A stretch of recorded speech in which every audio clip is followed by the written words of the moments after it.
Hello everyone! You are once again seeing me in high definition and actual good quality this time. Hooray! I found the memory card! Time to begin the episode.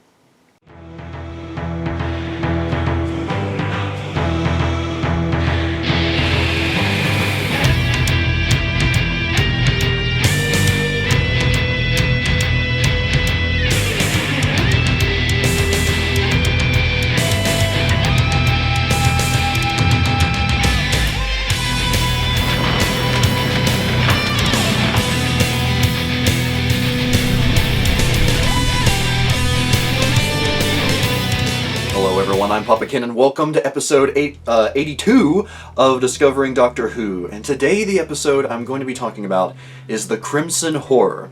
And oh boy, this is going to be an interesting one to talk about. Let's start off, as always, with my favorite parts of the episode, starting with Strax. I mean, you all know my sense of humor. You know how much I've enjoyed him in previous episodes. And he just shines through again. They didn't utilize him as much in this episode, as I actually kind of feel like they could have, much as they did with the Snowmen, where, you know, we got quite a few scenes with Strax, and this one had some good ones, just not as many in my opinion. Probably the best of which was when he ran into, I think it was when him and Madame Vastra broke into the building and Strax just started shooting off his plasma rifle. The giddiness in his voice and on his face was hilarious. It was absolutely priceless. And for just in general, me loving Strax, how could he not be one of my favorite parts of this episode? And moving on, my second favorite part was Jenny. My god, Jenny kicks ass in this episode. On one hand, it's like, you know, I was gonna say subterfuge, which isn't the right word, but basically, you know, sort of going in as a spy, trying to figure out what's going on, find out why the person saw the Doctor in their eye. It was just, I absolutely loved her character in this episode.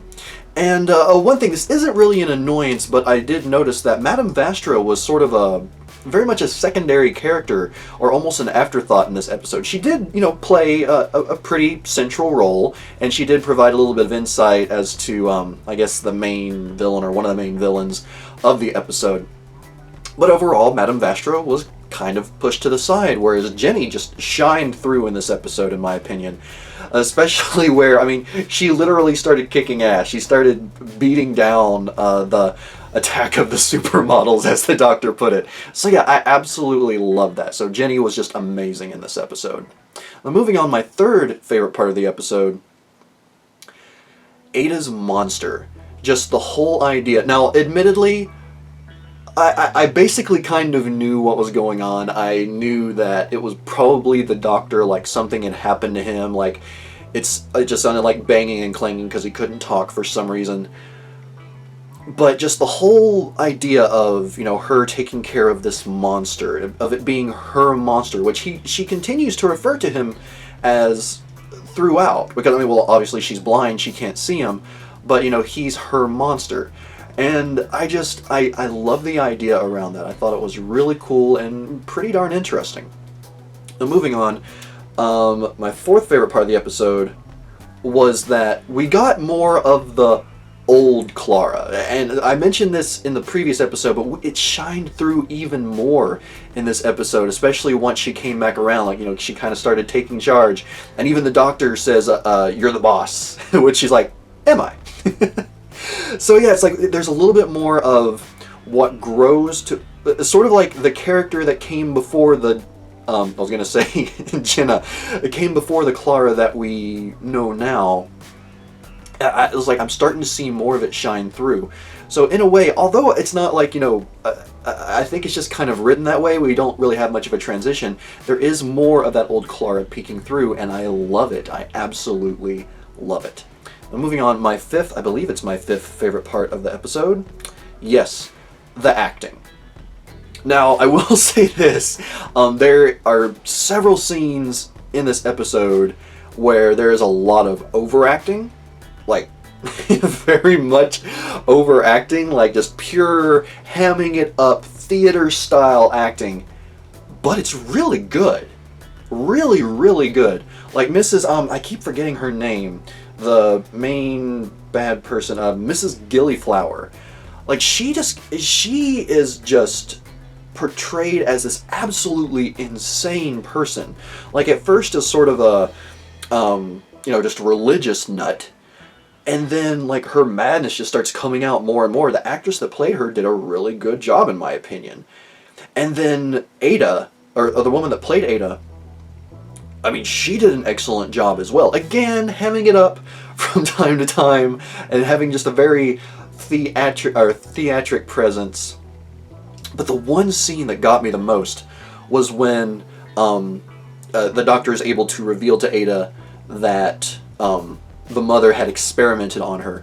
The anger that is portrayed by the character of Ada, it's like we actually kind of see her turn into the mother for a second. Like even the way she like twisted her face and contorted her face when she was angry reminded me of just the psychosis that Mrs. Gillyflower was portraying. So yeah, the acting, I mean, obviously it's like the other main characters, the Doctor, Matt Smith, obviously, and Clara, played by Jenna Louise-Coleman. Yes, kind of pulling it off the top of my head there. They did great jobs, but just the acting overall in this episode was really, really good. There was actually one other positive part of this episode that I liked, and it was especially in the very beginning. I forgot to write this down, so it's just going to be my 6th favorite part of the episode. And it actually came in the introduction, the first time we see Mrs. Gillyflower and the other women around her. Just had this very cultish, dark, creepy feeling to it. And that feeling is carried on throughout the episode as we're introduced to Sweetville and so on. It definitely tapers off a bit as the episode goes on, but there's just that very cultish feel, and I honestly really enjoyed that. I thought it was done really well and written fairly well in that regard. Now, we're done with my favorite parts of the episode. It's time to talk about my annoyances, and as before, not a lot of annoyances, but they are very, very significant in my opinion. Let's see. Let's start off with my first annoyance, which this is one that really spans the entire gamut of the episode. It's like the episode was very disjointed. And the best way I can describe that is the plot didn't completely make sense, or rather, Mrs. Gillyflower's plan didn't really seem to make a whole lot of sense, which this will be expanded on my other annoyance as well. But why was she so crazy? Now it's like, obviously we find out that she has this, I guess, symbiotic relationship with the Red Leech, which is kind of explained, but not really, not to a point where it makes sense. And why was she doing all of this? Why was she wanting to destroy, all of the world except for this select few? Did she have something from her childhood? Was there something in the past? Was she literally just a religious nut? Which is what I think they were implying in the episode, but they don't give us a reason that to really base her madness on. Like, the madness is portrayed excellently, but we don't have a reason for it. We're not even given kind of a reason for it. It's just that she's apparently bonkers, and one can only assume had a lot of issues with the church. Because even, I can't remember the character's name, but back, it was in The Next Doctor in Tennant's run, when we see, the big Cybermen and the woman that was helping out the Cybermen. It's like she had a backstory. She had reasons. She in a way explained her reasoning for what she was doing, and that made sense.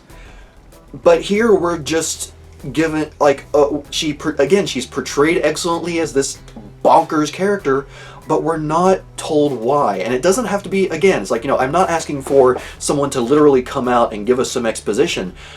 I just want a reason. Like, what is her story? Why did she end up that way? What brought her to experiment on her own daughter? There was just so much disjointed and left out, and it just, that is by far the number one issue I have with this episode, is just how disjointed the plot was. While cool, very disjointed. Now moving on, my second annoyance with the episode, to kind of expand on that, is that it felt like they were cramming in way too much into the episode. And this is admittedly an issue that has occurred with a lot of episodes this season. Now, as others have explained, each episode is sort of portrayed to be a blockbuster in its own right, or, pulling from blockbuster movies, which I can definitely see that. But in my opinion, if they're really wanting to do that, they need to have made the episodes longer. Either they needed to not forego the two-parter, which, I mean, some of you all have commented about that, and I completely agree. They shouldn't have foregone the two-parters. There's quite a few stories that have occurred so far, maybe not necessarily this one, but others, that could have been so much stronger had they been a two-parter, or at the very least, make it an hour-long episode. Take that extra 15 minutes to expand on what is going on, to get us a little bit more attached to some of these characters, to explain the purpose behind the bad guy. Just give us a little bit, but in this episode we didn't get that. And it's like, I don't know, they tried to cram so much of it into that 45 minutes that it felt like parts of the story got left behind. Which just really, left me feeling, it left me wanting more, basically. Not necessarily more of this episode. It wanted me, it left me feeling like the episode had potential and it just fell very, very short, which I guess you could say for, again, a lot of the episodes in this season. To varying degrees, admittedly, but it's especially been like this episode and the previous one, I would say. Now, moving on, my third and final annoyance with this episode, and I would say this is probably the second biggest issue with the episode. It's definitely the most glaring, the most obvious issue, but it's my second as far as ranking the annoyances. The fact that there is a rocket in Victorian England. Now, yes, we have aliens around. Obviously, we have the Doctor coming in.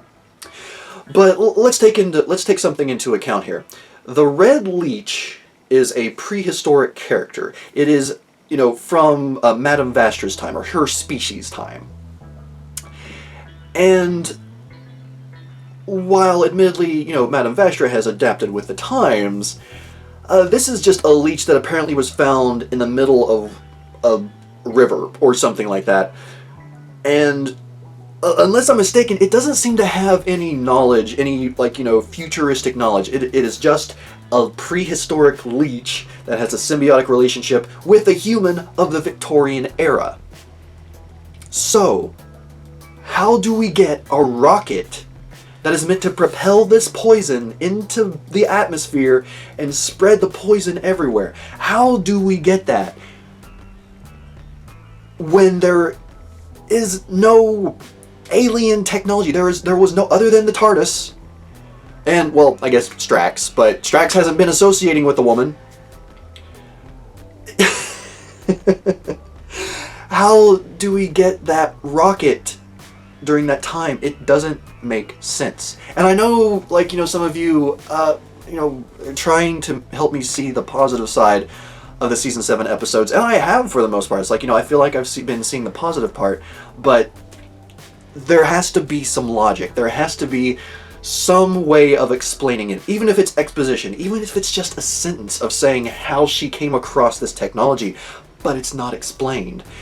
Unless the red leech little creepy thing is somehow super advanced in, it has a super advanced brain and somehow has knowledge of future technology, it doesn't make any sense. It doesn't make any sense. Alright, I'm done rambling about that. So yeah, any of you that would like to mention some of your favorite parts of the episode, some of the annoyances you might have had, and, even your disagreements with my positives and my annoyances, please do let me know. But that brings us to what has been renamed, well, that happened. It's the third category, and I'm sure some of you are probably wondering why this one was missing from my annoyances. And it's the kiss.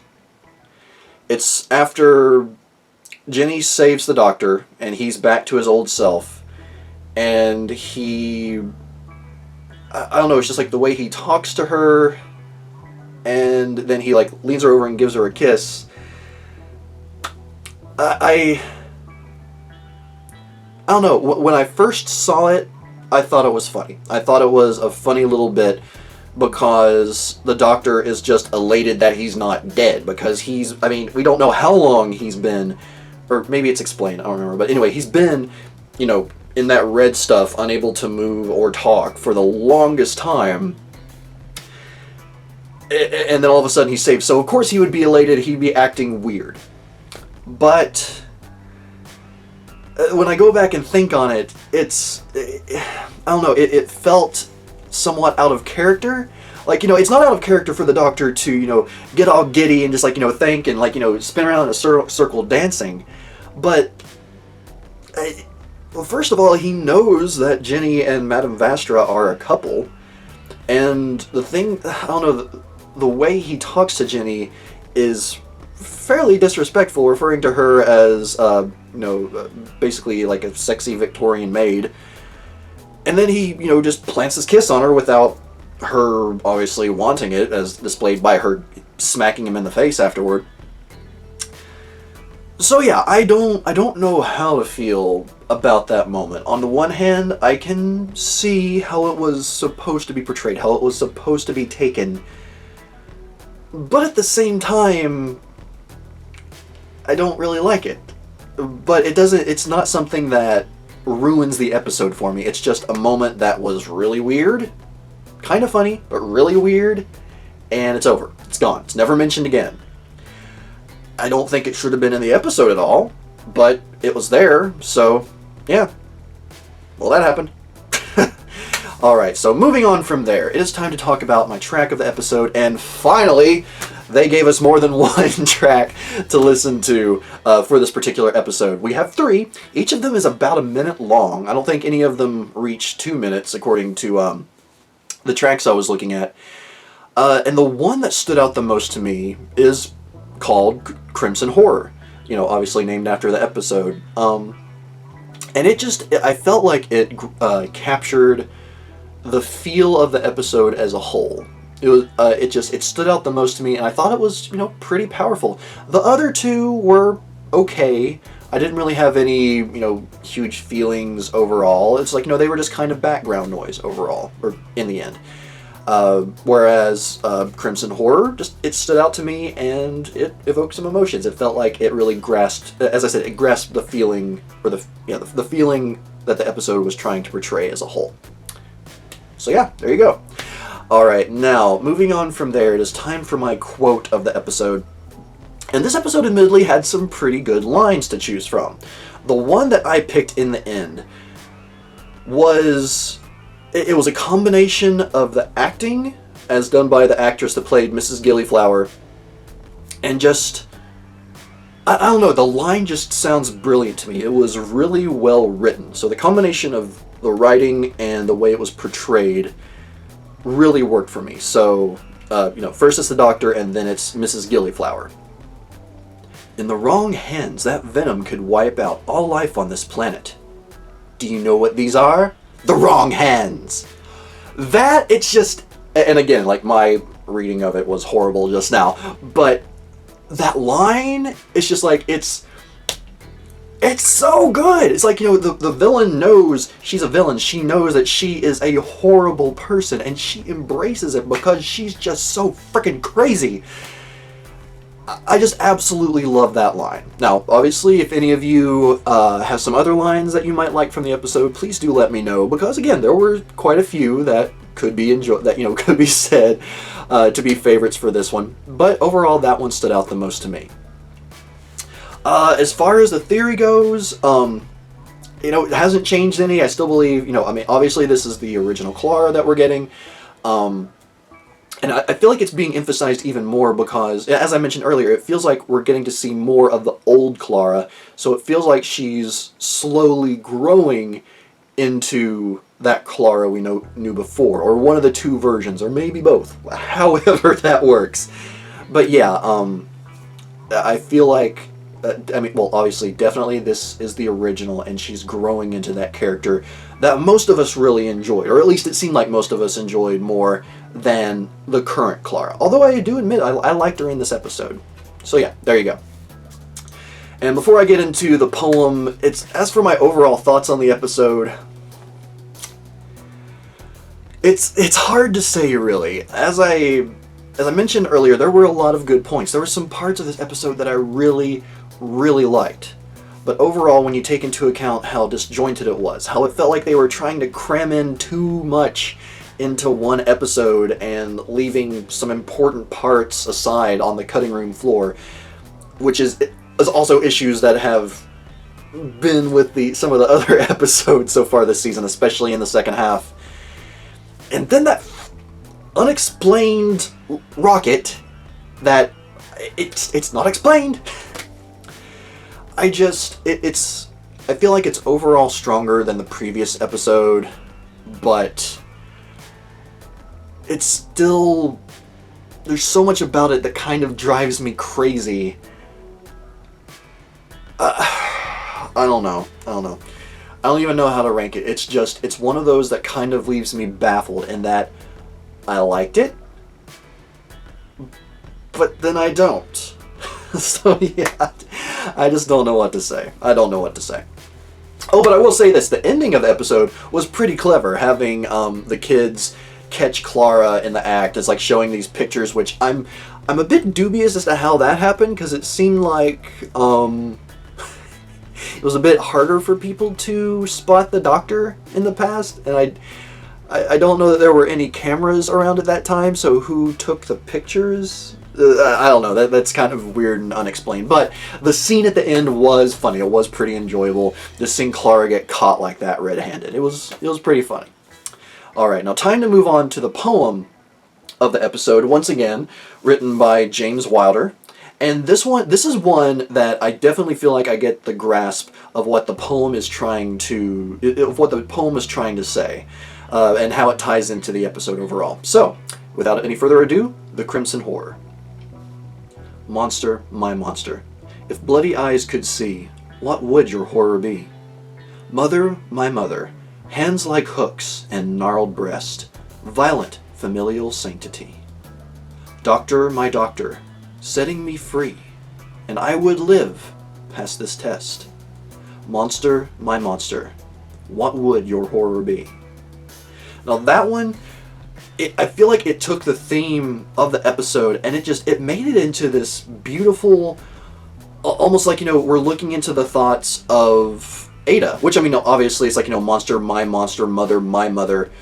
It's, we're getting it from her point of view in this poem. And I really like the way James made that come across. So, once again, if you're interested in this at all, it has more than just the poems. An Eloquence of Time and Space, written by James Wylder. As always, we'll find the link information down below. And, yeah, I think that's it for this episode, everyone. We are moving on and getting ready to... Well, what are we? We're 2 episodes away from the end of the 7th season and getting into the specials and the 50th anniversary. And, okay, this isn't really a question, it's sort of an announcement. But I'm going to try and do reaction videos for the name, or not name of, but it's like blank of the Doctor episodes. I'm going to do my best to do reaction videos for all of those. Can't guarantee it, but I'm going to do my best. The one I can guarantee there will be a reaction for, though, is the day of the Doctor, the actual 50th anniversary. And when I do that, I want to do a live stream reaction video. Now, I hope you all like that idea. I am currently working on trying to figure out how I can get that to work properly, what all I need to do, whether I can stream it through my camera here, or if I can do it through my webcam. And like what platform it would be. Right now I'm looking at doing it as a YouTube live stream through Google Plus or Google Hangouts. More on that to come, but that is the plan, that my reaction video of the 50th anniversary will be done as a live stream. So if you all like that, please do let me know. Please do let me know down in the comments. Most likely the reaction video would be done on a Saturday. And obviously, it's like, depending on where you live, the times could vary wildly. I'll try and come up with a decent time to where people could sort of like, hopefully come together around the same time. But again, it'll be on a Saturday when I do it. That's all I can say at this point, but hopefully more information to come in the future. So yeah, let me know what you think about that down below. But moving on, it's time to end the episode. Everyone, as always, thank you so much for watching this episode of Discovering Doctor Who. I do hope you enjoyed it. And next time we're going to have Nightmare in Silver. And I will admit that I caught just the slightest part of the upcoming preview, and I think this is going to be a good one. I really do. But anyway, until next time, everyone, I'm Papa Kenn. Alonzi!